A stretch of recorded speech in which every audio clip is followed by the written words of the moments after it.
In November of 1988, a 17-year-old high school student named Junko Furuta was riding her bicycle home in Misato, Saitama, Japan. She was a good student. She had a part-time job. She had plans. She was well-behaved, and she never made it home. Over the next 40-plus days, Junko was held captive in a house in Adachi, Tokyo, the home of one of her captors, with his parents living under the same roof. 4 teenage boys, led by a young man with ties to the yakuza, subjected her to relentless physical and sexual abuse.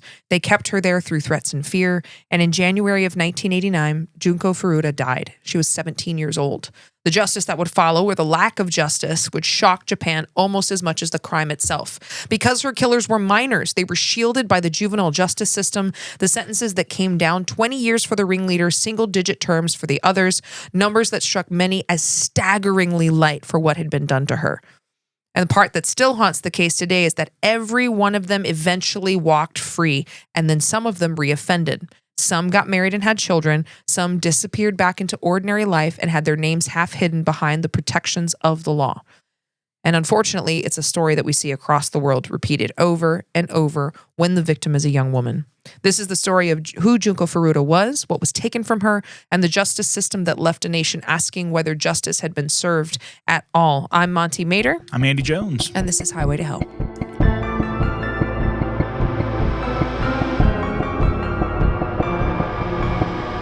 And we're back. Hello. I just want everyone to know that's listening, I did have a snack today. I did snack before this. I ate too. I am eating like a lot healthier, a lot cleaner as I'm doing this kind of health reset. And man, it's amazing how much hungrier you are. Oh, I'm because sure. It's like rabbit food. Yeah, I remember when I came over to talk about the business plan, and you had a veggie wrap, and I was just offended. You're like, what are you doing? Like, what are you eating right Why there? are you even here? You're a rabbit. And then Toastmaster Bill, the cat, jumped up and knocked all your stuff off. Yep, he did. He did. Scared the bejeebus out of me. He saw a fly. Too. He saw a fly. That was what it was. He was understandable. He was hunting. I get that. He's a cat, by the way. Before we jump in, just thank you to everyone. We have a bunch of new subscribers, new comments, new ratings. We so appreciate it. That helps our show get discovered by other people. And please consider sharing it with someone that you think may enjoy it. Thank you to our Hellions over on patreon.com/highway to hell podcast. It's been fun to see the orders for Havarti the Cheese Goblin come through. Tons. It's been really fun. We have our shirts coming as well because we will also be representing Havarti. Always. I did snack on shredded cheese on the drive over here. I'm not even going to lie to you. You just have a bag of shredded cheese in your car. It was in the fridge. I just took it with me in the car. It's in my bag now.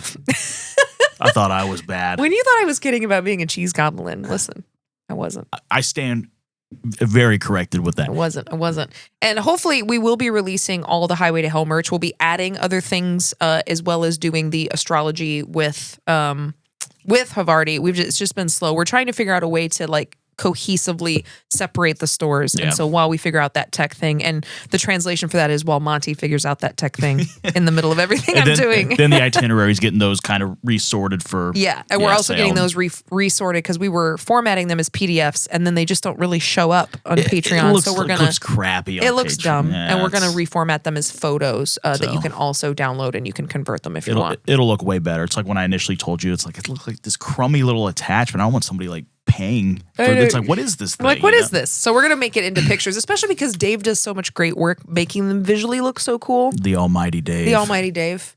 But yeah. Also, we went to that's the other thing I wanted to say. My bad. On Patreon, there's going to be a new little perk. The days that we come in and record, we're going to do a little bonus, like 15 to 20 minutes campfire talk. We're going to talk about the case, talk about life. You're going to get a little behind the scenes footage as an added perk over there on Patreon. Absolutely. Good times. It'll be so fascinating. You're going to love it. You're going to love it, I swear. And if not, I don't know what to tell you. Oh, man. Yeah.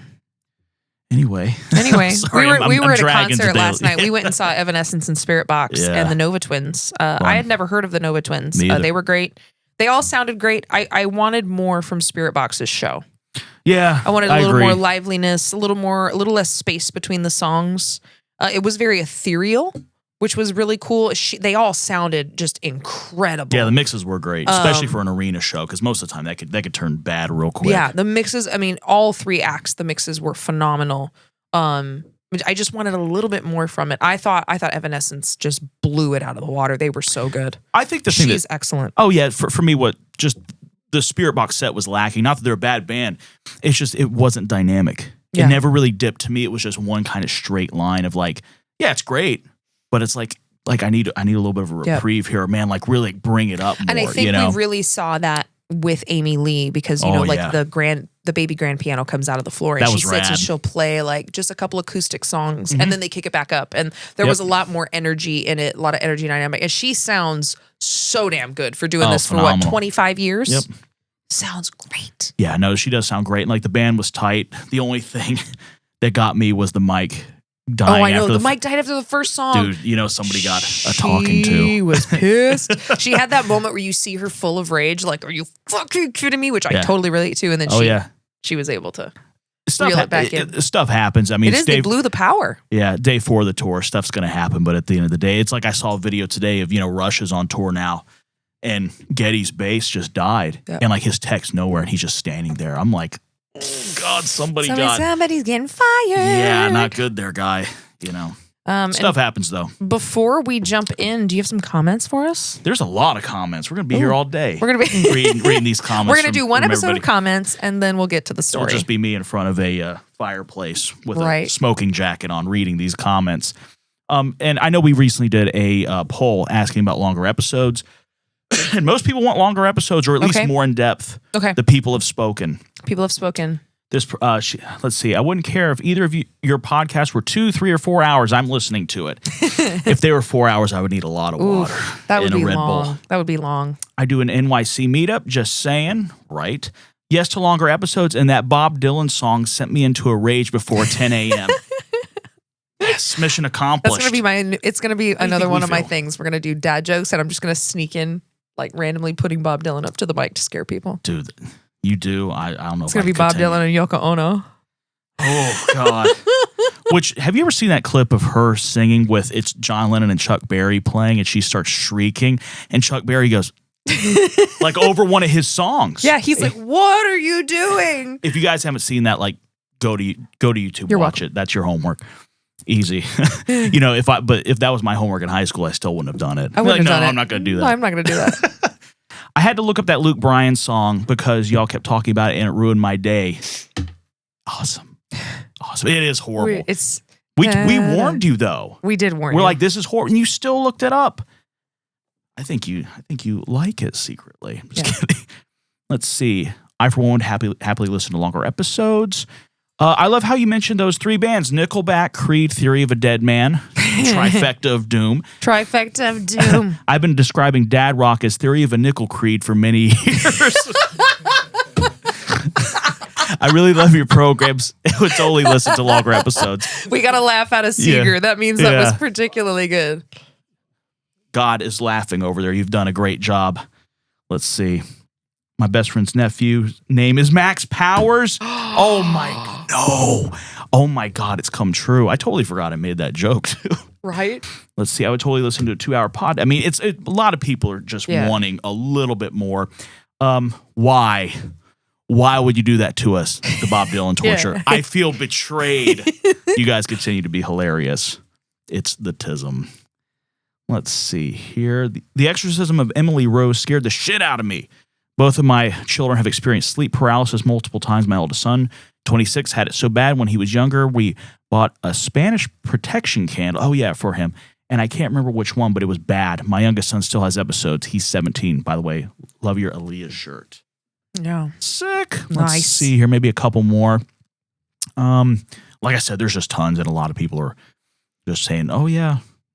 Longer episode, you guys. We want you to work more. Work harder. Do more. Just kidding. This will probably be the last one because this person says, I would love longer episodes. Shocker. But I'm afraid you would both starve since neither of you remember to eat before ever recording. Until today. Until today. We did have snacks. But then this person like piggybacked on it and said, maybe we need to find out where they record and start sending DoorDash. Right? So tons of comments. Thank you, everybody. I mean, just keep sending them and I will keep reading them. I love it. I love it. Shall we get into this pretty disturbing case today, man? Pretty disturbing case. By pretty, I mean actually really, yeah. really so disturbing. This was actually one that was recommended to us. I had actually kind of forgotten about this. I'm just gonna. I mean, obviously, we talk about a lot of true crime, a lot of paranormal. I am gonna give a specific trigger warning for this one. Yep. This is like kidnapping, prolonged gain rape, torture, murder of a minor. I tried to go as in depth as I felt comfortable with on it. So, but if you are someone who has survived things like that, or that is really not for you, maybe just listen to the travel itinerary, because this is a pretty horrific crime. Real quick before we get into it, where did you first hear about this case? I think I remember someone mentioning it in passing, and I remembered reading like a little. I think it was on another true crime podcast where they just named it.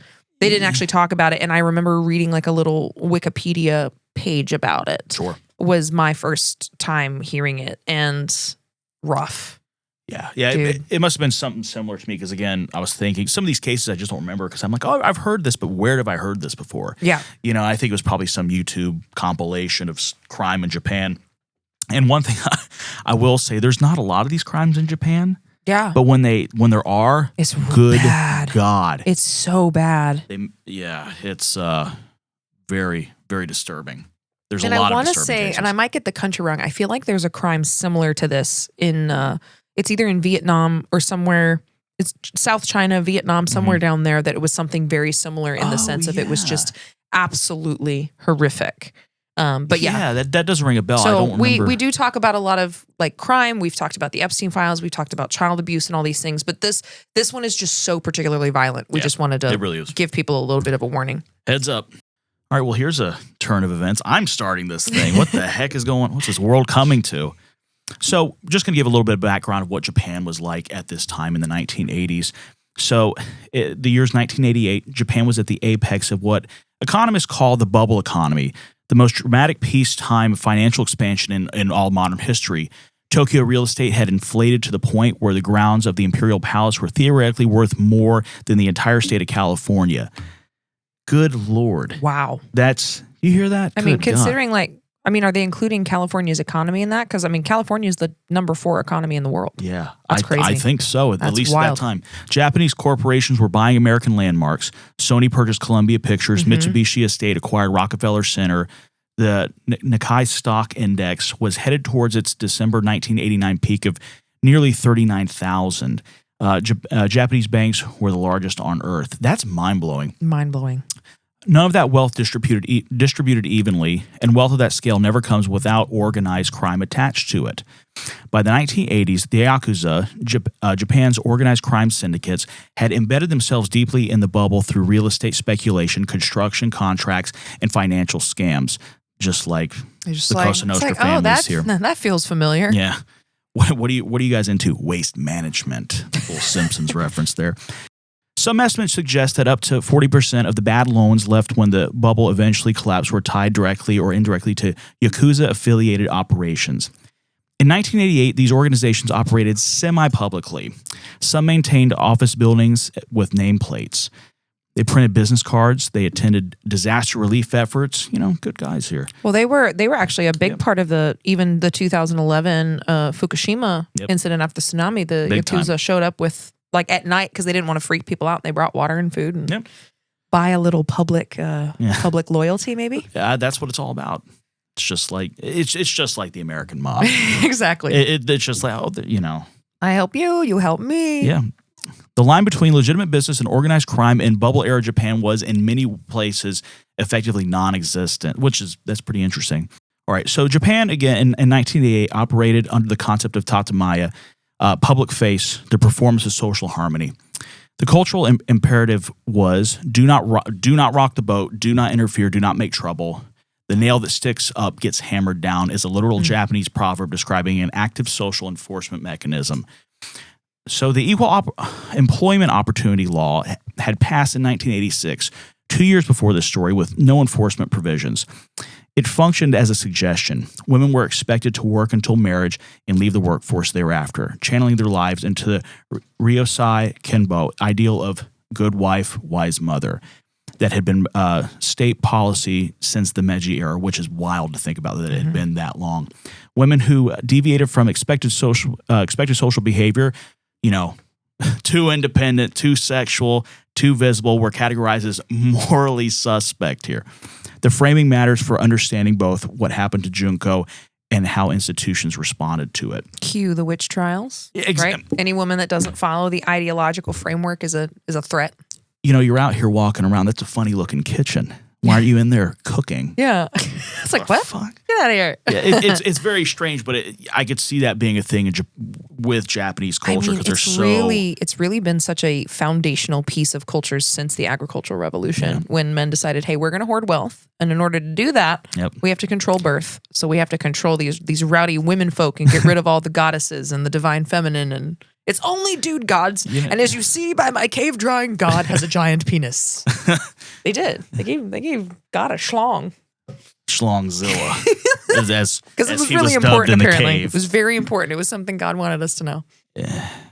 Sorry, but that just sketched my brain just thinking about that. Anyway, so Japan's school system in 1988 organized young people's lives almost entirely around the pressure of university entrance exams. Your future, your university, your company, your social position depended on these exams.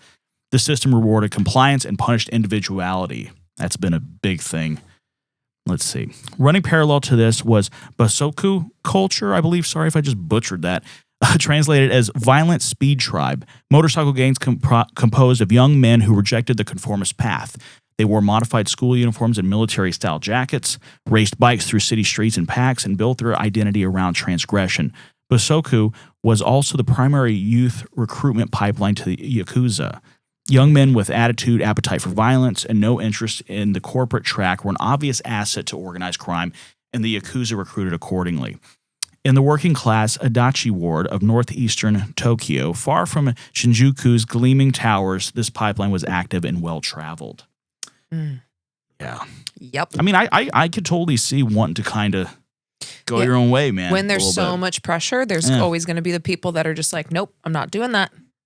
Yeah, no thanks. I'm out.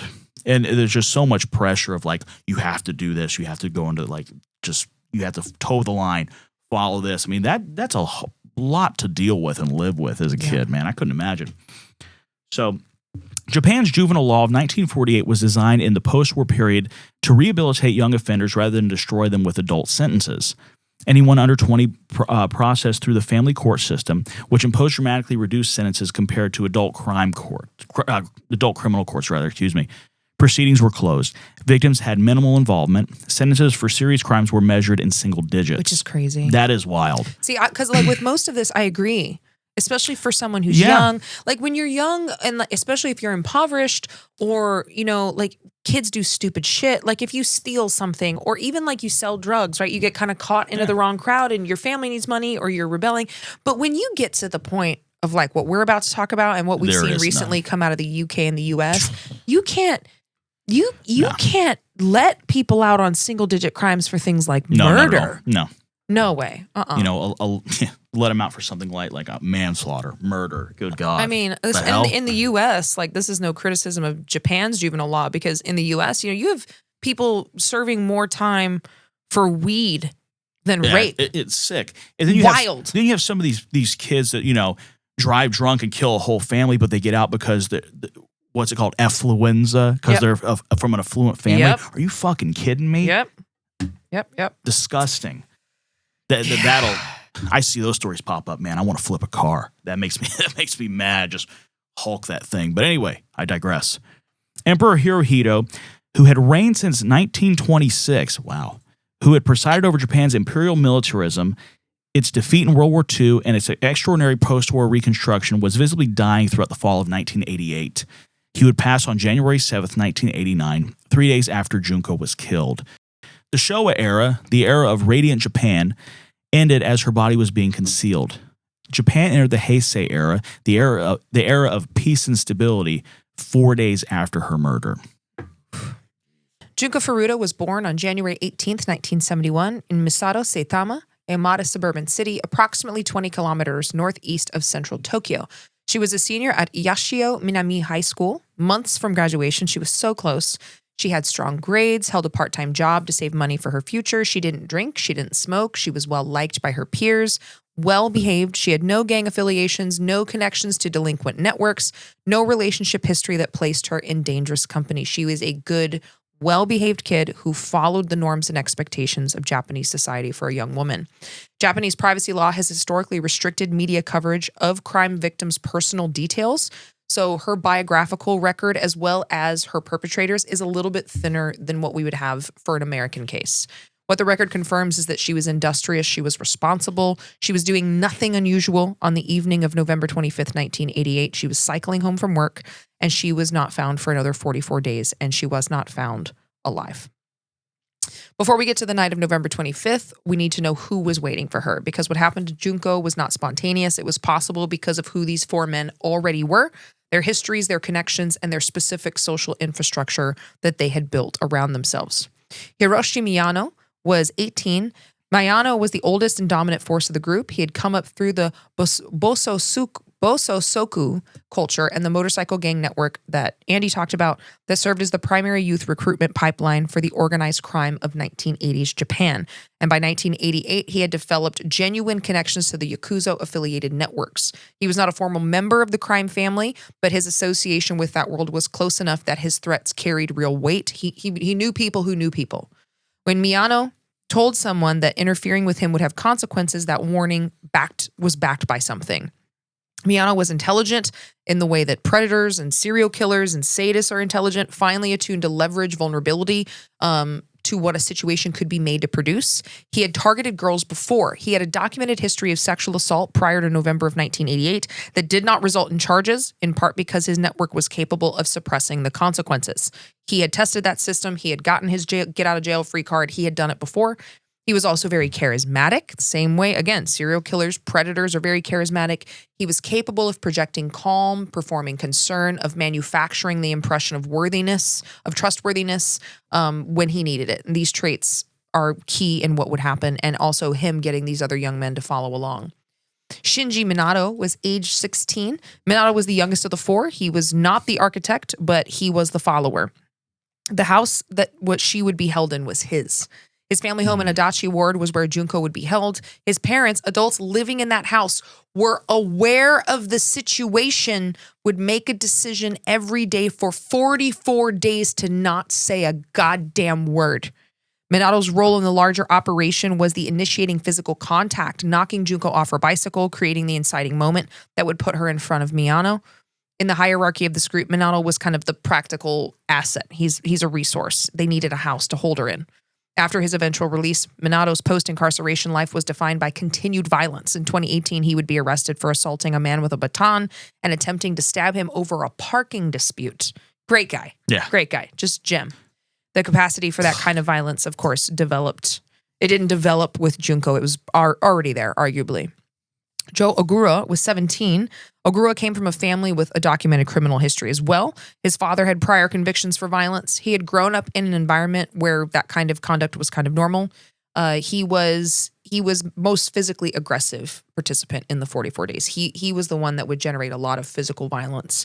His participation was consistent and sustained until the end.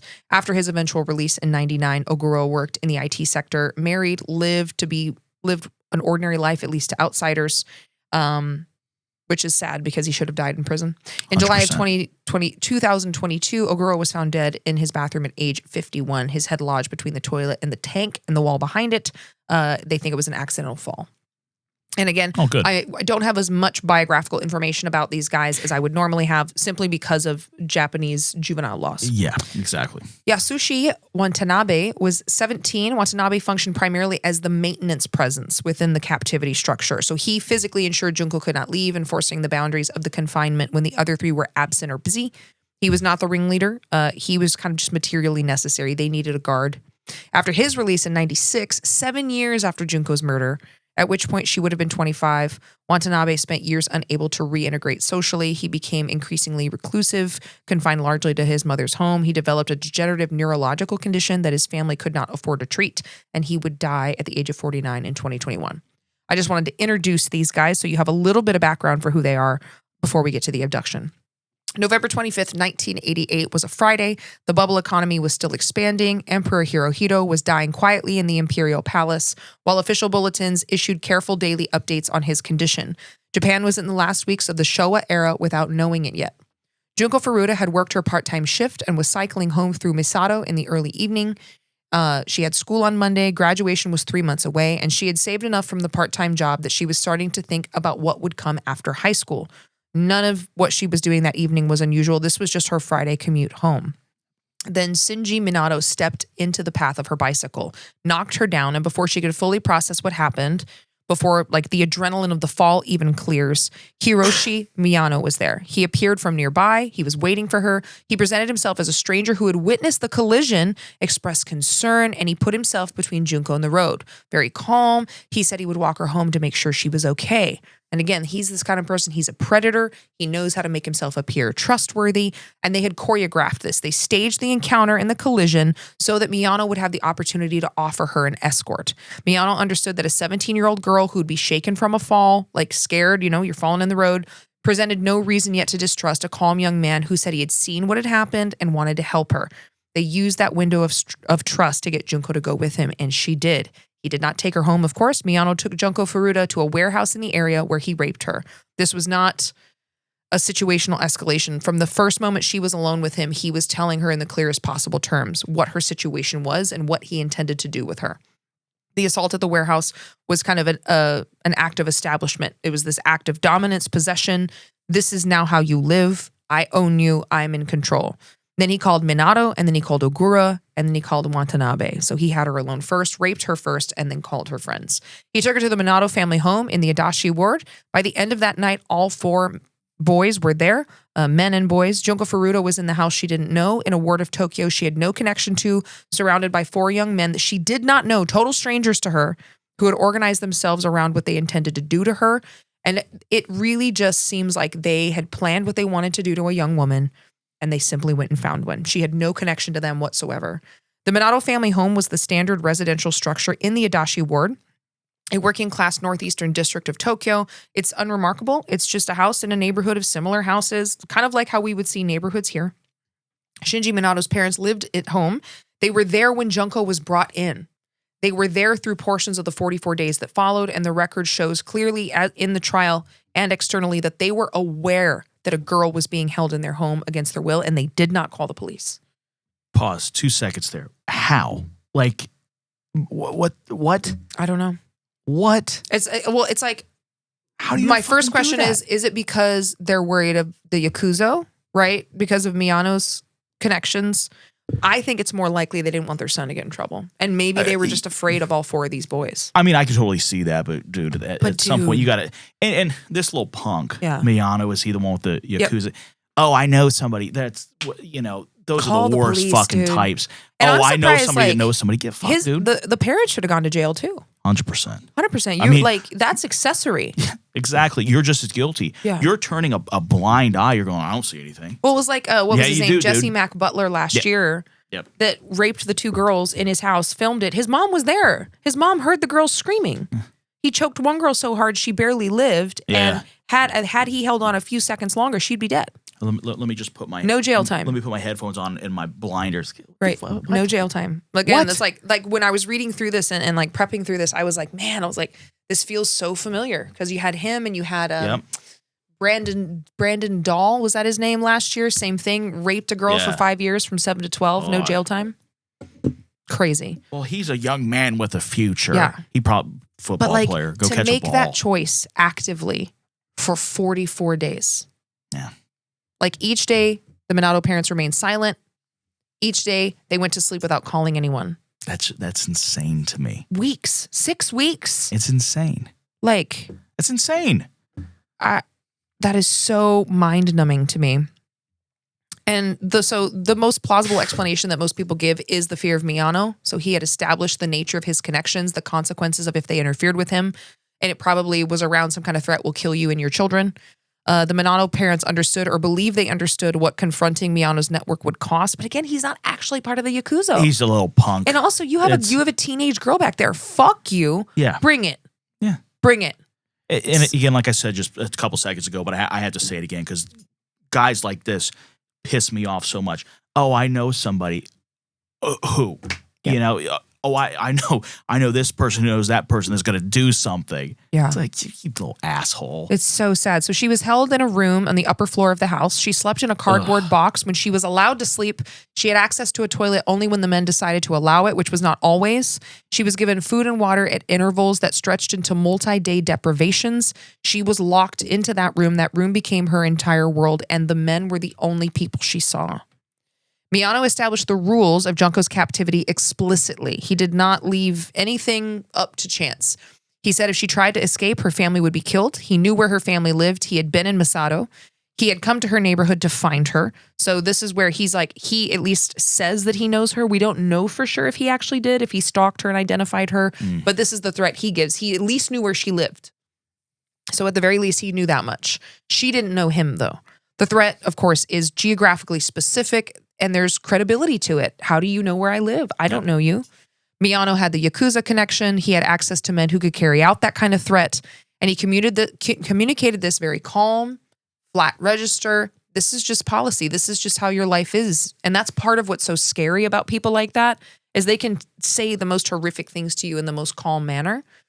He also communicated this to the men that he invited, because within days of Junko's arrival at the Minato house, Miyano began to distribute the address to visitors that would come later, and we'll get to that. It's so awful. So Miyano would tell people where she was. He told them what was happening in that house. He told them they were welcome to come, and they came.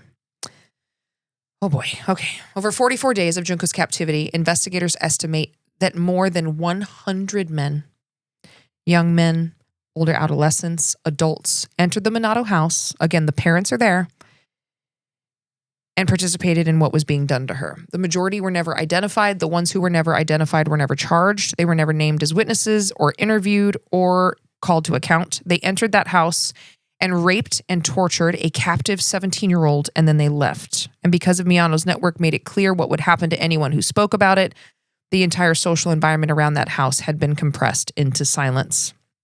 Not one of them called the police. Not one of more than 100 men did not call the police. The documentation of what Junko Furuta endured over 44 days comes from multiple sources: the perpetrator's own testimony during interrogation and trial, the forensic physical examination of her body when it was recovered, and the medical reconstruction of her injuries. So this is what we know. She was raped more than 400 times. That figure is from the perpetrator's own statements, by over 100 men in every way that you can rape a body. This was a continuous condition of her existence in that house. It was multiple times every single day. It was the baseline from which every other form of abuse bridged. She was also beaten with iron rods, wooden sticks, and bamboo. She was hit across her body, her face, her abdomen. The beating was not used as punishment. It was simply ambient violence, just because they wanted to. Her hands were placed flat on the floor, and iron weights were dropped onto them repeatedly. Her fingers were broken. The damage to her hands was so extensive that by the later weeks of her captivity, she would be unable to grip anything or protect herself from attacks and from assaults. She was burned with cigarettes pressed into her skin dozens of places across her body, extinguished against her flesh. Lighters were held against her skin. Her eyelids were burned with a lighter. Hot wax was poured on her from above while she was restrained. At multiple documented points during the captivity, fireworks, the handheld kind that you would buy at a convenience store, were inserted into her body and ignited. Her nipples were removed with pliers. She was suspended from the ceiling. She was forced to perform sexual acts in front of groups of visiting men as entertainment. She was used as an object of sport, of leisure, of passing amusement by fucking animals that all should be castrated and left to bleed in the middle of the street. Not sorry. She was denied food and water for multi-day stretches. Her body was not in a state that could be process deprivation. She was simultaneously sustaining catastrophic injuries while being denied basic food and water. The malnourishment compounded everything. The infections that developed from the burns and the wounds because she wasn't able to clean herself also compounded everything. She wasn't allowed to sleep. Every element of her captivity was designed intentionally or through accumulated weight of negligence to damage and kill her faster. And obviously, she's not unconscious through any of this. No. She's clearly, she probably started to dissociate. You have to, or your psyche fractures. The accounts from the case established that she was conscious and present for the duration of the attacks. She was aware of what was happening, aware of each day, aware of the growing severity of her physical condition. She was whole, and she was a full person in that room. And what, beyond how horrific that is, what infuriates me the most, and it's the same thing with the Giselle Pellicote case, who her husband of 10 years, her husband of longer than that, but for 10 years would drug her every night and invite men into the house to rape her. Yeah, that's what I was trying to think. It was that case. Thousands of men knew about that. Yeah. And they didn't all participate. It was over 200 that participated. None of them called 200 too many. For you're all culpable. You're all pieces of shit. You all deserve to never see the light of day again, ever. Agreed. But also, I feel the exact same way about the men who knew and said nothing. I don't get Protectors of fucking what? Yeah. That's the thing, is like the whole online discourse around, whoa, men are here to protect you from what? Yeah. Other men? Yeah. No, Like- but when it doesn't involve you, you're just not going to go to the police. It's not my business. I wasn't there. I didn't participate. I just didn't say. And the whole the CNN case with the online rape academy, where men can I was gonna bring that up too. Has 60 million hits on that website. Like, man, 60 million. Yeah. Oh, just that month. Just that month. That month. There's something wrong. There is absolutely something wrong. I mean, just being a man over here, I hear stuff like this. I'm like, where does this come from? Like, how could you look at yourself in the mirror? Like, why? Like, how many did that to her? What did you say? Over 100. Over 100. What the fuck? Like, how does that go through your head? I've never had anything like that go through my head. Ever. Like, I can't imagine. And there's 100? 100. And here's the thing. Here's what disturbs me the most about that. Like, not just the part of like, I can't imagine wanting to have sex with someone who doesn't want to. Yeah. Ew. But also, like, it was that easy to get 100 men in 45 days. That means the men started coming right away. Yeah. Which to me, as a woman, put your keys through your fingers when you walk through a dark parking lot. Sure. I've been a registered gun owner for a very long time because of this. The question that it brings to my mind is how many of them would do it if they knew they wouldn't get caught? Yeah, 100%. And gentlemen, if you're listening to this, like, this is the reason for that bear conversation, the man or the bear. I totally get it. Because whatever a bear would do to me is simply instinct and survival. Yeah. That bear is not going to desecrate my body when it's done. Yeah, exactly. But that for me, and even saying that, I have this pit in my stomach of like, how many men would do something like this if they knew they wouldn't get caught? Because story after story after story, where hundreds, even thousands of men, we have signal chats of 20,000, 70,000 men exchanging ideas about how to rape their sisters and daughters and wives and mothers. Fucking kill them. It's crazy. Kill them. Yeah. Like, take them out back and shoot them in the head. This is where like I really start to wrestle with like my death penalty beliefs, because I'm like, how do you eradicate that from society when all it took was for him to spread the word and 100 men showed up? Yeah. Not one of them went to the fucking cops. And a caveat with that, this is a pre-social media era. Yes. 88? Yeah. 88, 89 era. I mean, how? What the fuck? And then you just put that out. Oh, yeah, I'm going to go over there and do it. Fuck you. It's so crazy. I think we should do that and have a trap, and then they walk in, and then we just shoot them. Seriously. Seriously. And I'm not apologizing for that. Fuck them. Like, it's so disgusting. It enrages me. Shoot them in the back of the head like they do in Goodfellas. And then women are demonized because they're like, well, like, you shouldn't think of men that way. Like, she was biking home. This helpful young man offered to walk her home after she had an accident. Yeah. This happened recently. I don't remember what city it was. This woman got into a car accident. The dude that rolls up on her after she got in an accident took her home and raped her. Yeah, I think I heard that. Instead of taking her to the hospital. Like, who does that? Who the fuck does that? And also, and I think that Junko is a really great example of, there's all this rhetoric around, well, if you wouldn't go to clubs and you didn't wear a miniskirt, it's not the fucking clothes and it's not the location, it's the people. Here you have the most normal, well-behaved, following the rules, coloring in the lines girl. Yeah. Did nothing wrong. God. It's the perpetrator's fault, not the victim's. There's a quote, and I don't know who said it. It's something along the lines of, it's a short poem, and it says, "The miniskirt asked, was it my fault? No, said the burqa. The diaper in the corner was too young to speak." Yeah. Wow. Jeez. Because that's what it is. And it's so enraging. And it's not, this is not just Japan, and it's not just the 80s. It's everywhere. It's happening now. And one of this part, when they first captured Junko and brought her to the house, they didn't want her disappearance to generate an active search. They needed time with her, of course. They told her to call her parents. They gave her a script. She was told to say she was staying with friends, that she was fine, she would be home soon, don't worry, don't call the police. She was able to convincingly deliver these lines under threat of death. She made the call. She was told what to say. Her parents heard her voice. They knew something was wrong, but the quality in her voice specifically wasn't quite right. And even though she made that call, something alarmed them. They had a missing daughter, and now the phone call that said she was fine. They reported, thankfully, they did go to the police. I mean, obviously it didn't save her, but they literally set up a call to where it's like, we need to make sure that people aren't looking for her, have her call her parents. Like, they knew every step of the way what it was they planned to do. I mean, if only there was other people that knew where she was and what was going on. I know. Oh, wait. Like the parents? There were. Get fucked. I mean, it's just, you hear stuff like this. It's like, okay, line them up. I'm going to get on my riding lawnmower and just run them all over. Yeah, but here's the thing. So her parents go to the police, but since she had called, the police simply wrote a report that the missing girl had made contact. So the file was updated and the search was not escalated.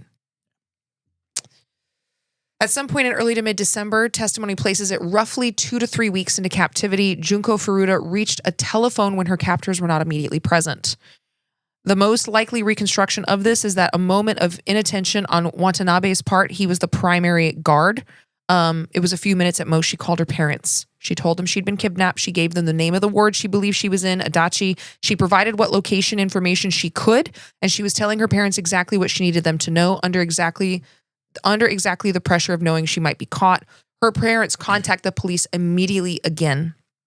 The police file on Junko Furuta was already there, right? She had been reported missing in November. A follow-up call had been logged, and in script, they were like, oh, she called, she said she was fine. Now the parents called, there's a second call, and she's reported the kidnapping and gave the approximate location. The question was how the system would change now that they had this new information. They did not change the classification of her case. They continued to classify her as a runaway. Of course they did. The investigative apparatus did not shift into kidnapping response. The specific information Junko had provided, she told them where she was, the ward she was in, where she'd been kidnapped, what was happening to her. They did not produce a coordinated search on that ward, a door-to-door canvass, a request for tips, nothing. The 1988 Japanese police classification system for missing persons was not built to handle contradictory accounts from the same missing person. So they took the first call of "I'm fine" as apparently in perpetuity, she's fine. There's no real and documented question about whether Miyano's yakuza adjacency had reached the institutional environment, or if a yakuza member or a person working with them was part of the police department. But the police didn't react. Junko was able to grab the phone. She was able to call her parents to tell them. The police did fuck all.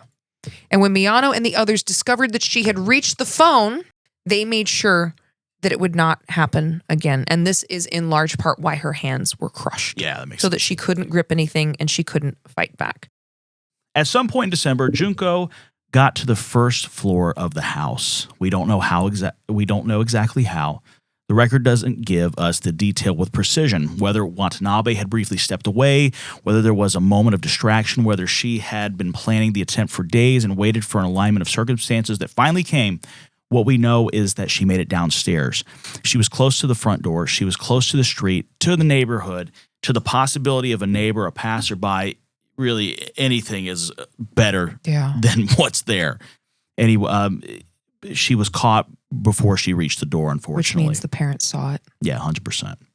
What followed the escape attempt is among the most severe documented episodes, what was done to her physically, the fireworks, which we had mentioned. This is like them putting fireworks in her. Yes. The most sustained of the burning sessions, the suspension, the beating with the iron barbell, the men who had been managing Junko's captivity with a kind of operational routine responded to her attempt to escape with an escalation of violence that was both punitive and communicative. This is what happens when you try. Now you know. After this, the custodial structure tightened. Someone was always watching. The escape route to the first floor door was no longer accessible. She would not reach a phone again. She would not reach the door again. What I want you to understand about the escape attempt, and this matters, it has to matter, is what it tells you about who Junko was. By the time she had made that attempt, she had been in the house for weeks. She had been raped hundreds of times. She had been beaten, burned, mutilated. Her hands had been deliberately damaged, destroyed, really. Her body was sustaining compound injuries that were already beginning to produce systemic failure. She had every reason to believe that the attempt would fail and the consequences would be severe. She tried anyway. Fucking brave kid. Yeah, 17-year-old kid too. Jesus. She made it to the first floor of that house, and she tried to get out. That is the person the four men were holding captive. That is who she was in that room every day, not passive, not broken beyond recognition, but a 17-year-old girl fighting for her own survival with whatever she had left. The system failed her. The institution failed her. The neighborhood failed her. The hundreds of men who walked through that house failed her. She did not fail herself. I can't get over the whole 100. The 100 men. There's something in me that like shatters a little bit. Like it's like again, how can so many people in such close proximity be that fucking evil? Yeah. Be that fucking evil. Yeah. It's not like, another guy came in. Hundreds. And as a guy myself, I see and hear stuff like that. I'm like, where did we go wrong? And the damage to her body, and they are still raping her when she's disfigured, burned. She's burned on the inside because of the fireworks. Yeah. Like, every time would have been so excruciatingly painful for her. Like, fucking hell, dude. Can like, how can we you be erase that? their genetics? Yes, that from people like the face that of the planet? should not be allowed to reproduce and perpetrate their line. I'm glad we're all in agreement with that. Like, it makes me physically ill. Yeah. Yeah, I'm like, I'm so angry. These hands are rated. I feel like the Joker moment happening where you just fucking lose it. Yeah. So, honestly, though, this is why I like the Punisher series so much. Oh, yeah. Because I just like seeing motherfuckers get got. Oh, yeah. But also, this is part of the psychology why so many women watch and listen to true crime. Yep. Because for so many women, obviously, who have survived abuse like this or similar, who didn't get justice, there's a psychological comfort of seeing other people get justice. Sure. So one of the reasons for the popularity of true crime among women. Also, for me, I'm researching. I'm like, okay, what people might do to me, but also, if I needed to kick your ass, get out of here. I'm doing research.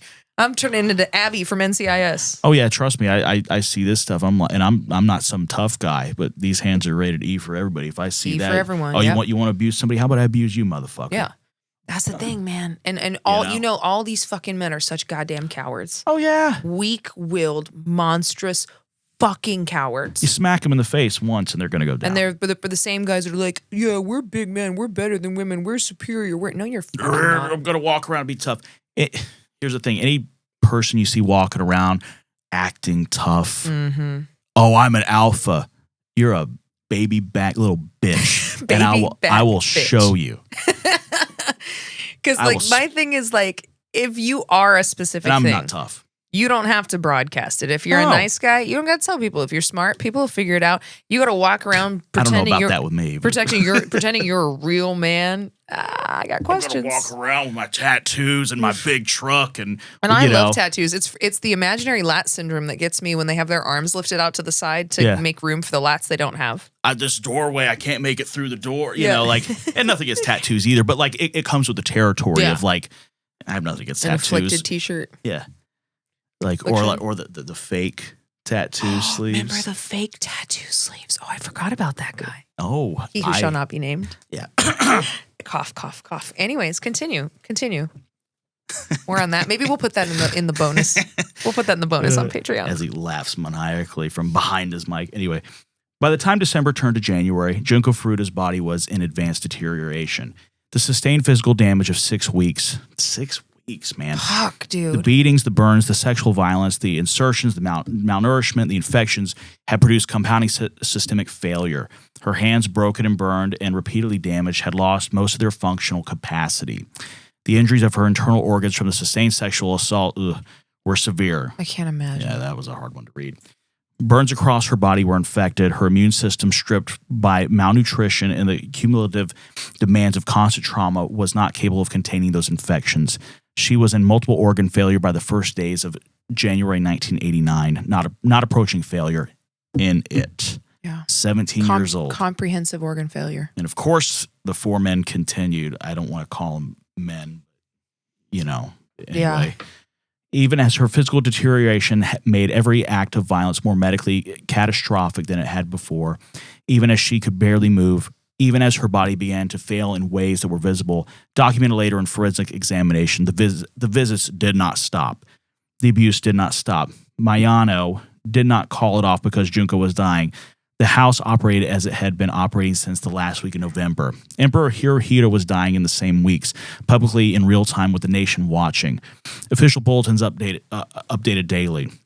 The news ran footage of crowds gathered outside the imperial palace in a kind of collective vigil for the end of an era that had lasted 63 years, which is wild to think about. Japan was preparing for a transition that everyone could see coming.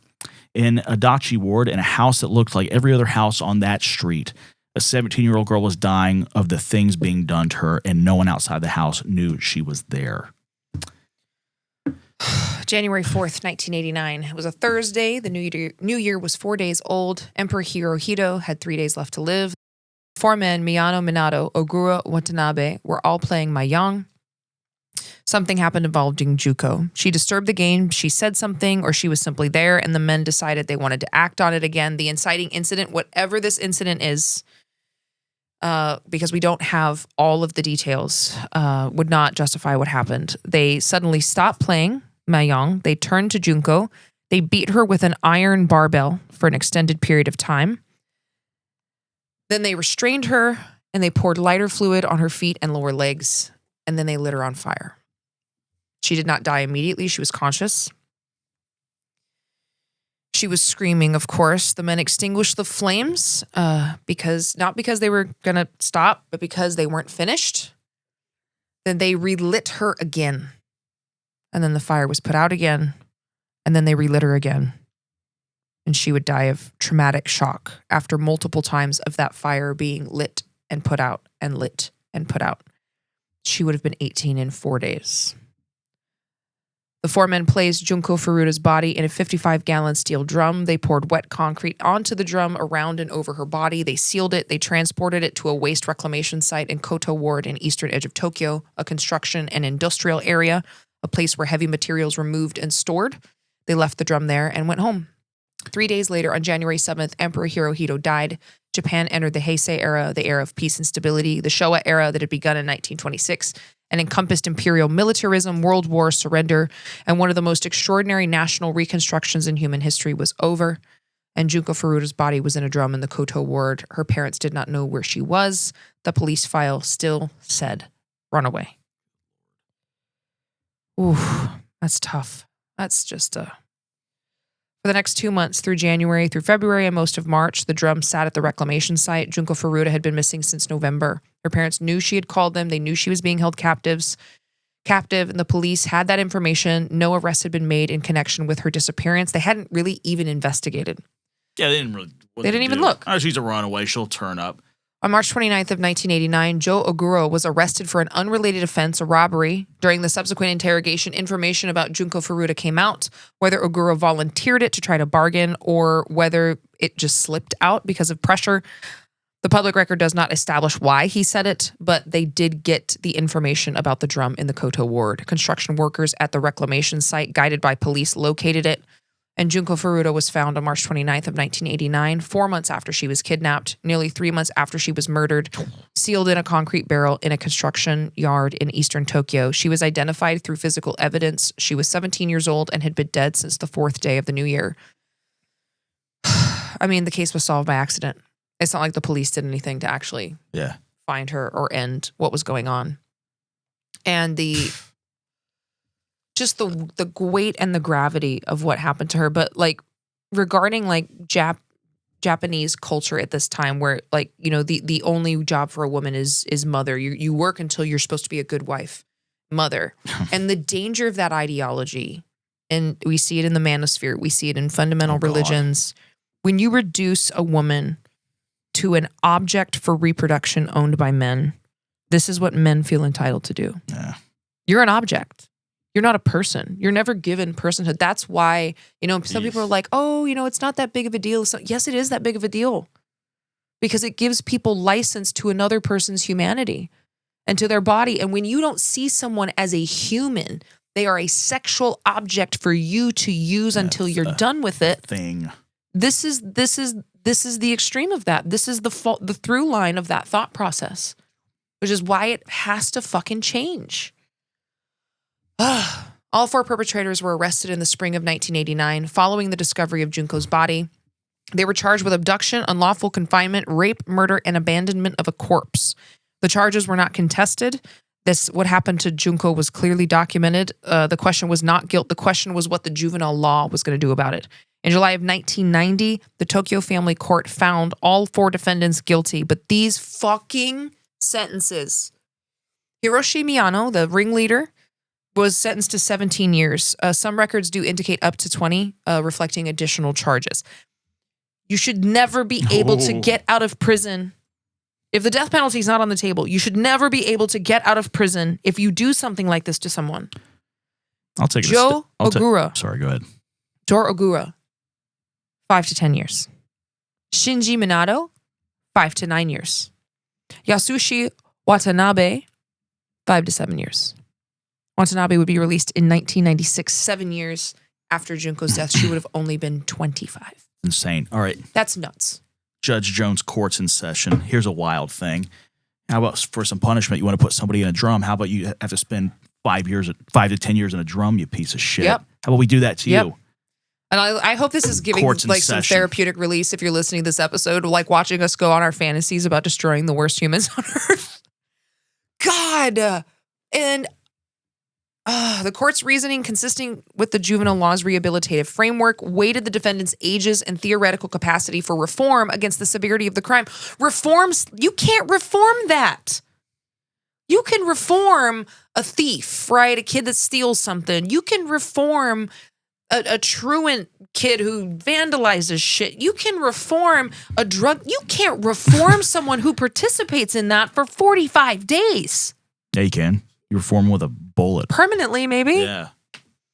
The public response, of course, was immediate and justifiable. Editorial boards ran condemnation pieces. Citizen groups formed around the family, and the sentences became a reference point in Japanese legal discourse for the next 3 decades, as they should have been. But this is very similar to what just happened in the UK in Hampshire. I can't remember the town name. 3 teenage boys raped 2 teenage girls, one of them at knife point, repeatedly filmed it, and they got off because the judge didn't want to criminalize them at a young age.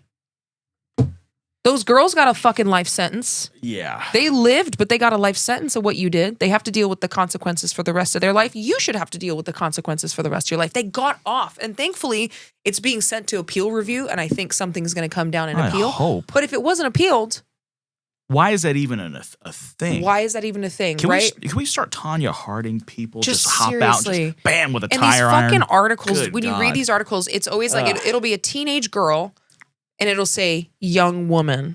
I always say right? that. And it'll be young woman with 2 boyfriends killed in blah, blah, blah, instead of fucking maniacal rapist murders girl. Yeah. Like they just, and then it's never young men. It's always in the headlines, teen boys. Yeah.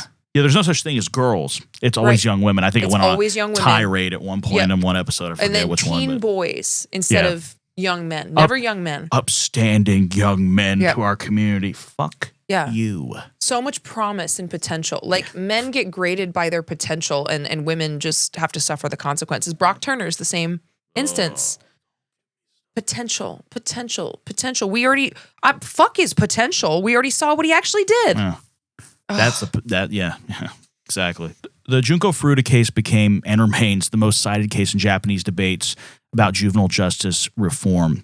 Its legacy is both cultural and legislative. And before I get into this, I want to bring up one thing. I don't know if it's in this, but a lot of times in Japan too, with juvenile cases, they never release the names. Yep. They're always like child A or whatever. Yep. Like, there's been many cases Very to where, protective. which in most cases, especially when you have a child victim, I agree. Sure. When you have something like this, release the name of the perpetrators. And they never fucking do. Like, shame those motherfuckers. There's been many cases over there where it's like they'll call them like child A, child B, or whatever. Mm-mm. You know, it's just they did it. Tell us who it is. Yeah.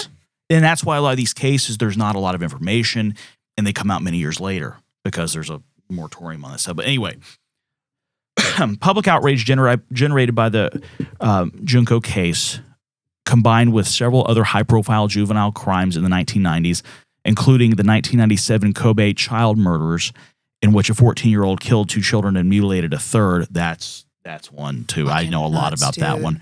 Drove incremental but significant reform of the Japan juvenile law. If I remember correctly, that's the one I was telling you about that wrote the book. Yep. And anyway, the 2000 amendment. Awful. Yeah, God. The minimum age for referral to adult courts for serious crimes was lowered from 16 to 14. Good. Yep. Victim impact statements were incorporated into family court proceedings. The statute of limitations for serious crimes was extended. Always good. And then there's been another reform as of 2022.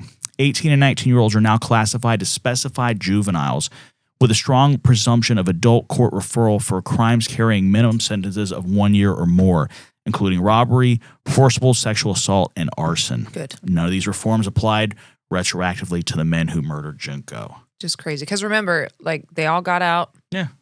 You know. They all got to live their lives besides what's-his-nuts who fell between the toilet like an asshole and died. Good for him. It's one silver lining. Thank you, toilet. Yeah. The toilet took him out. Fuck you.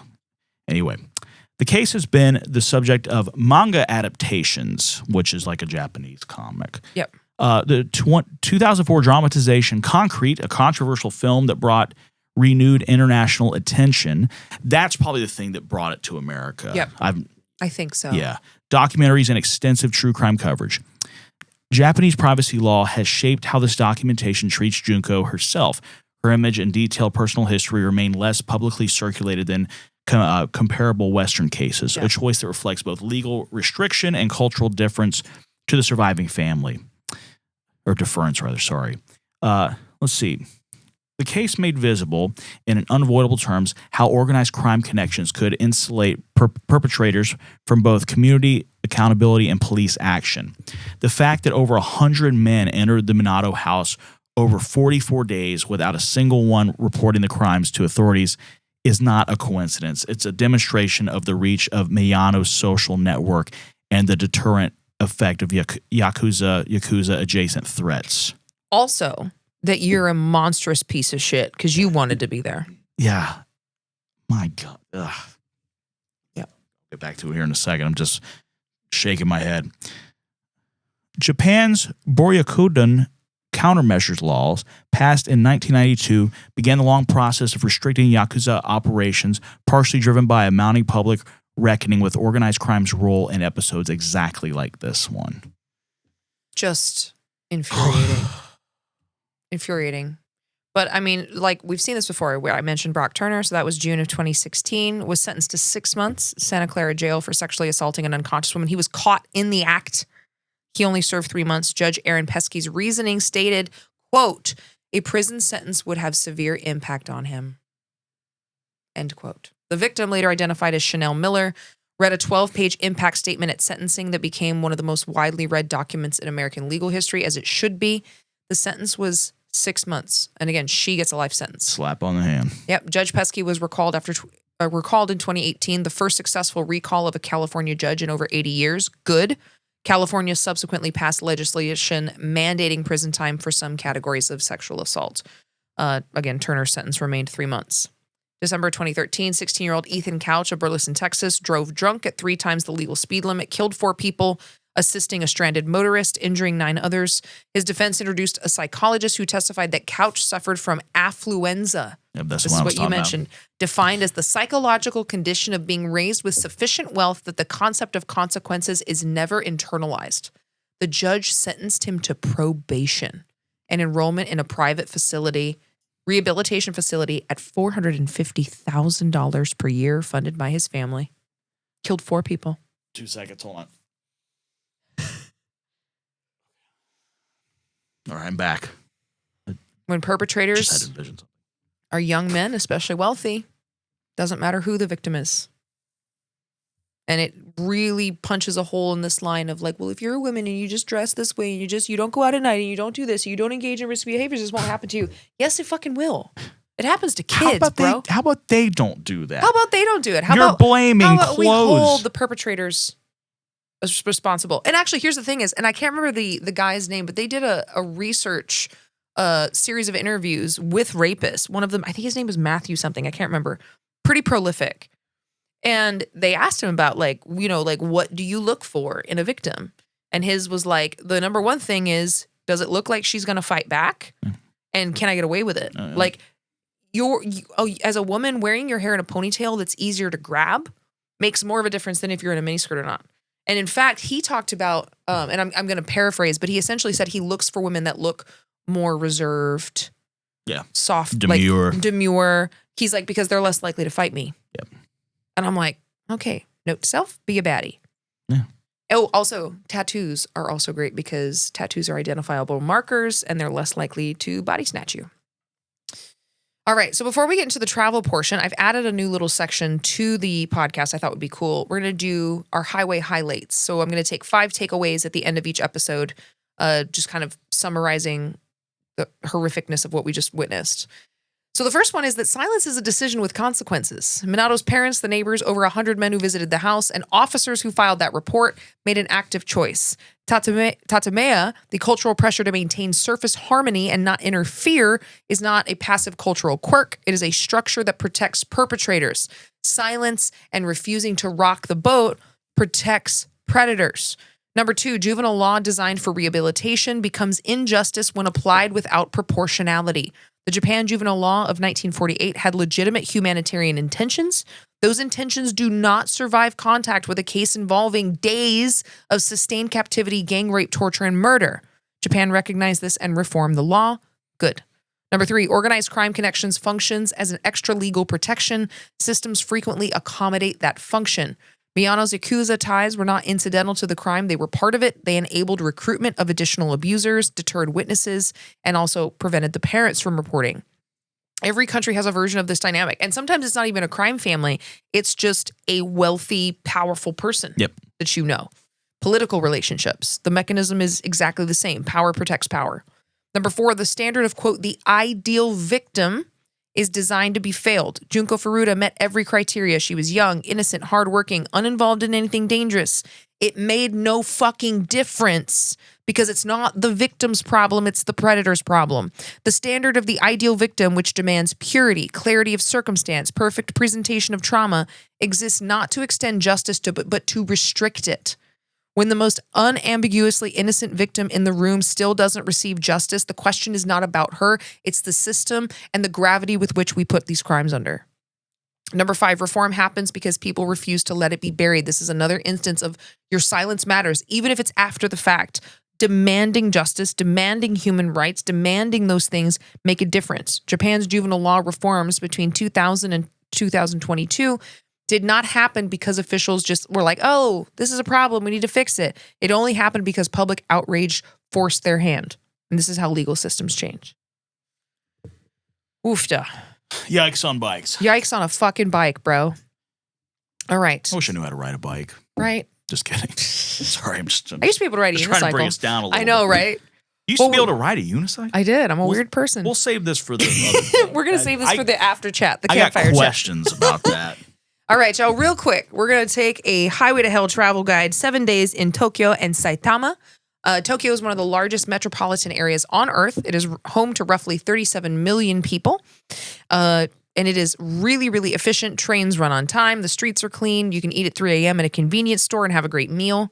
It is grand and granular all at the same time.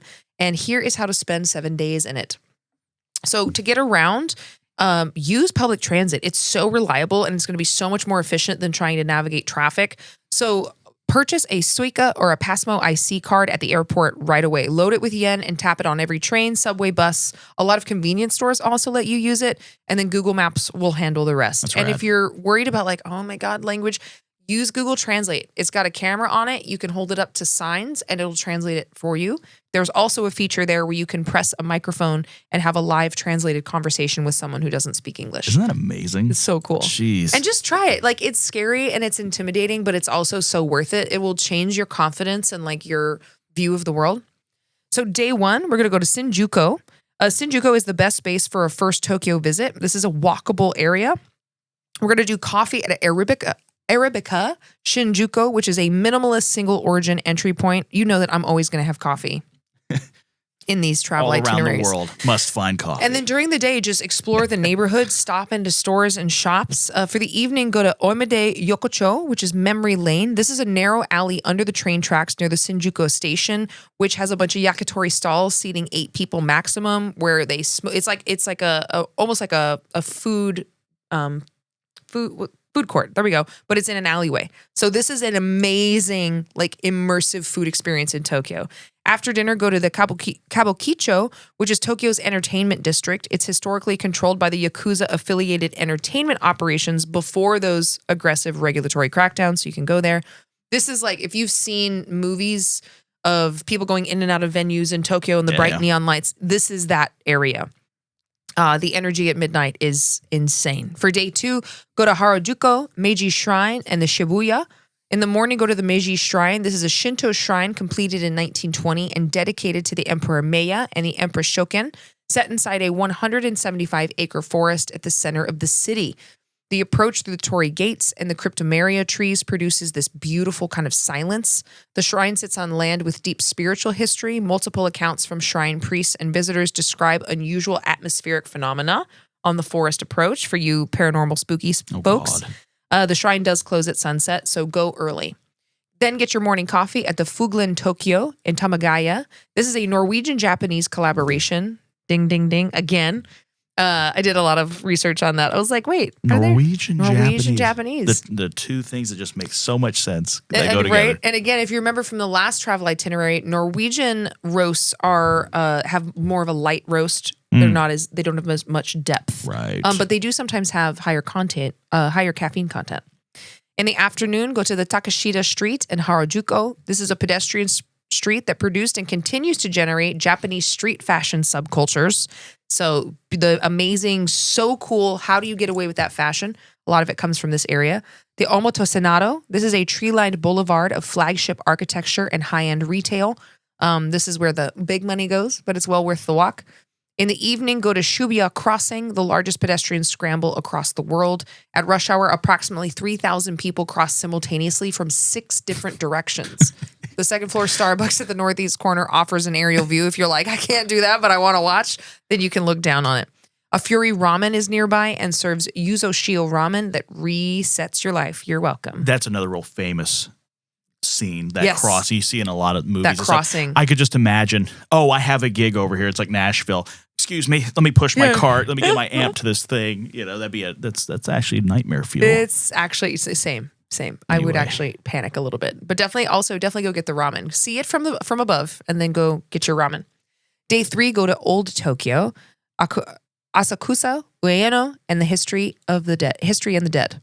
For the morning, go to Sensoji Temple, Asakusa. This is a Buddhist temple with origins in the 7th century, the oldest in Tokyo. The approach through the Kaminaraman Gate and the Nakamise shopping street, this is traditional sweets, fans, textiles, ceramics, is one of the most visited paths in Japan. Asakusa is old Tokyo, the entertainment district of the Edo period, and the layers of eras. You can actually see it in the architecture when the eras would change. The area around the Sensoji is considered by practitioners of Japanese spirituality to be heavily populated with presences, and it has survived fire, earthquakes, aerial bombardment, and the accumulation of human experience. Man. For the afternoon, go to Ueno Park, the site of the Battle of Ueno in 1868, one of the most decisive engagements of the Boshin War, where the Meiji Restoration Forces defeated the Tokugawa Shogunate's defenders. Hundreds of men died in this park. It was subsequently developed over the remains of the major Indo-era temple complex, and the Tokyo National Museum is here, the largest art and archaeological museum in Japan. Budget a minimum of 2 hours. The Japanese archaeology and samurai artifacts collection are awesome. The pictures of the samurai artifacts are so cool. Day 4, before your departure, go to the Nikko Toshugo Shrine, the mausoleum of the Tokugawa Ieyasu, the shogun who unified Japan in 1603 and whose dynasty ruled for the following 265 years. The shrine is complex, very ornate. The 3 wise monkeys, you've seen these before, see no evil, hear no evil, speak no evil, are carved here, one of their earliest and most famous appearances. This shrine is a UNESCO World Site. Then go to the Kanman-Gafuchi Abyss, the 20-minute walk from the main shrine complex along the gorge of the Daya River. A path is lined with rows of moss-covered stone, Jizo statues wearing red cloth bibs. The local legend holds that the statues are impossible to count accurately. The number will change between each of your counting. Locals refer to them as a Bakejizo, the haunted Jizo. The path is narrow, the forest is dense, and it's really, really cool. For food that night, Nikko's local specialty is yuba. It's a delicate skin formed on heated soy milk and used across the menu from sashimi preparations to hot pots. So if you see that, get it on something. That's a very traditional food for them. Day 5, Saitama and Yanaka. Misato, Saitama, this is where Junko lived, is approximately 30 minutes from central Tokyo. Go to the Hikawa Shrine in Omiya. Is one of the oldest and most significant Shinto shrines in the Kanto region, the long tree-lined approach and history predating Tokyo's existence as a city. The Saitama Prefectural Bonsai Art Museum in the afternoon. In Oima houses treated are century years old. There's living sculptures that have outlasted every political entity that existed when they were planted. And then lastly, go to the Yanaka Cemetery in Tokyo. This was established in the Meiji period, one of the oldest large cemeteries in Tokyo, survived the 1923 Great Kanto earthquake of World War II and the World War II firebombings that destroyed most of the city. Graves here date to the 1860s. There are stone lanterns, moss, cedar light, cats in every direction. Unusually peaceful for the center of a city with 37 million people. Wow. Yanaka is where Tokyo goes to be quiet. And adjacent to that, the Yanaka Ginza is a shopping street that also survived redevelopment, has small shops, tofu, senbei, and is kind of, again, it's just quieter. It's nice and peaceful. For day 6, a little bit more of a music focus. The Shimo Kitasawa, the center of Tokyo's independent music and vintage culture, has more live music venues per block than most cities contain total. The largest concentration of used record store and vintage clothing in the city. Some key stops here. Disc Union is used vinyl across every genre, organized very, very well. There's a lot of notes about, wow, this is so much more organized than anything I've seen in the US. Then there's one that's called Mother Shelter 3. It's a live music venue worth checking out for a night's lineup. Even if you don't understand the language, just go. And then there's a covered arcade shopping streets for vintage clothing browsing. Konji, adjacent in spirit, scruffier, it's a little weirder, built around its own music scene. Kenji High is one of Tokyo's great small live music rooms, and the PAL Shopping Street Arcade contains a lot of really cool fashion and vintage discoveries. Jimbocho, Tokyo's used book district, has streets lined with shops selling antique illustrated encyclopedias, out-of-print manga, that's those they're basically comic books, essentially. Yeah. Academic texts in every language, and pre-war printed ephemera. That's cool. Really, really cool. And coffee during that day, I skipped over it, is Glitch Coffee and Roasters in Jimbocho. It's roasted in-house, single origin, and the staff can tell you the farm, the harvest date, and the processing method of whatever it is that you're drinking. Wow. And there is going to be a more filled out version of this on Patreon, of this travel itinerary. We just, for the sake of time, we're not able to put as complex because we really dove into this episode a little bit more. Totally. We had gotten a pullback. So there will be a more filled out version on Patreon. For last day, day 7, go to Team Lab Oideba and the Bay. Team Lab Planets, book in advance. This sells out. Team Lab is a collective of artists, engineers, and programmers who build fully immersive digital environments. So that you walk into these rooms that are like, it feels like light is blooming around your feet. You're surrounded by flowers or fish or cascading light. It's like digital realities that they construct. That'd be trippy. Right. Jeez. And go to Odaiba. This is the artificial island in Tokyo Bay, accessible via the Yurakamome elevated monorail. The crossing offers the best panoramic view of the Tokyo skyline. On the island, Team Lab Borderless, which is a separate, larger installation of Team Lab Planets, is a there's a beach facing the city. There's a full-scale Gundam robot statue that is exactly as large and absurd as it sounds. Drop me hilarious. off there. And for your final dinner, like a lot of this, I'm giving kind of where to find food spots because there's so much unique food everywhere. But for your last night, make sure like get ramen, go get counter sushi, which is such a fun experience. Tempura, Tokyo queues are really organized. They're purposeful. Everything's worth the wait, but also they're really efficient. And yeah, so there will be a little bit more of a filled out itinerary on Patreon. But I hope you enjoyed this slightly more in-depth episode. We had decided to dive in depth when we got that poll back. Sorry, it had to be on the most disturbing thing we've ever talked about.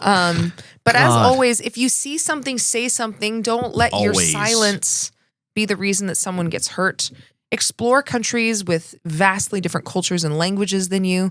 Again, thank you so much to our Hellions on Patreon for making this show possible. And the travel itineraries will be there. We're just updating the format, and Japan's will be quite more filled out. We just ran out of time on this episode. And as always, thank you for the comments, reviews. Please share the show to your Instagram stories, invite friends. Send us more topics, all the good stuff. All the good things. And we will see you next week on Highway to Hell. Thanks, everybody.